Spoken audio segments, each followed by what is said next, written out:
লোকসভা ভোটের আগে শাসক দলের চমক। মহেশতলায় 34 নম্বর ওয়ার্ডে সাংসদ অভিষেক বন্দ্যোপাধ্যায়ের মানবিক উদ্যোগে তৈরি হলো বার্ধক্য ভাতা সহায়তা কেন্দ্র। সাল বদলালে লোকসভা নির্বাচন, আর সেই লোকসভা নির্বাচনকে পাখির চোখ করে যেমন দেখছে শাসক দল, তেমনি বিরোধীরাও। ইতিমধ্যেই সেই লোকসভা নির্বাচনে রেশারেশির দামামা বেজে গিয়েছে। ডায়মন্ড হারবার লোকসভা কেন্দ্রের সাংসদ তথা তৃণমূলের second in command Abhishek Bandyopadhyay সমগ্র ডায়মন্ড হারবার লোকসভা কেন্দ্র জুড়ে শুরু করে দিয়েছেন সাংসদের সহায়তা কেন্দ্র। যে সহায়তা কেন্দ্রের মধ্য দিয়ে এলাকার মানুষজন বার্ধক্য ভাতার পরিষেবা পাবেন এবং যারা বার্ধক্য ভাতা থেকে বঞ্চিত ছিলেন তাদেরকেও এই সহায়তা কেন্দ্রের মধ্য দিয়ে সাংসদের প্রতিনিধিগণরা সহযোগিতা করবেন। এরকমই দক্ষিণ 24 পরগনার মহেশতলা পৌরসভার অন্তর্গত 34 নম্বর ওয়ার্ডে ওয়ার্ড পৌরপিতা গোপাল সাহার উদ্যোগে একটি সহায়তা কেন্দ্র চালু হলো। যে সহায়তা কেন্দ্রের মধ্য দিয়ে প্রায় হাজার হাজার মানুষজন, অর্থাৎ যারা এই পরিষেবা থেকে বঞ্চিত ছিলেন সেই সব মানুষ যাতে পুনরায় বার্ধক্য ভাতা পায় সেই ব্যবস্থাই করলেন পৌরপিতা গোপাল সাহা। আমরা আজকে সব বার্ধক্য ভাতা আমরা সংসদে সব জমা দিয়েছি।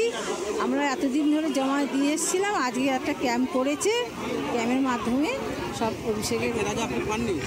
এর আগে লক্ষ্মী ভাণ্ডার পেয়েছিলাম, 1 বছর বন্ধ হয়ে গেছে। দিদি বলেছিল যে আর জমা দিতে হবে না, ওতেই আমরা চালু করে দেবো লক্ষ্মী ভাণ্ডার। হ্যাঁ, এটাই। কতটা আশাবাদী? আমি এখন আশাতেও কি জানি, দাদা যদি দেয়, দিদি দেয়, আমাদের এইটাই ভালো। হ্যাঁ, অভিষেক ব্যানার্জির বার্ধক্য ভাতা ব্যাপারে আমাদের এখানে দেখেছেন, সেই জন্য আমরা এসেছি। আমি জমা দিয়েছি, 100% ইয়ে আছে যে অভিষেক ব্যানার্জি দিয়েতে বার্ধক্য ভাতা পাবো। আশাবাদী? একবারও পেয়েছেন আপনি? না, প্রথমবার দিলাম। দেখা যাচ্ছে প্রচুর মানুষ এসছে।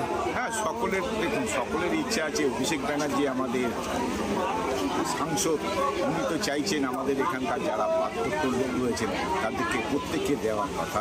এবং মোদী সরকার যেভাবে আমাদের বন্ধ করে দিয়েছেন তার প্রতিবাদে তো আমরা দিল্লি গেছিলাম।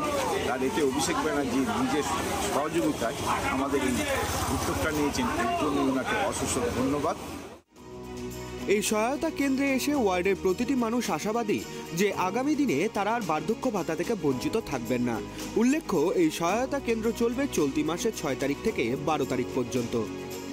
Bureau report, tribe TV.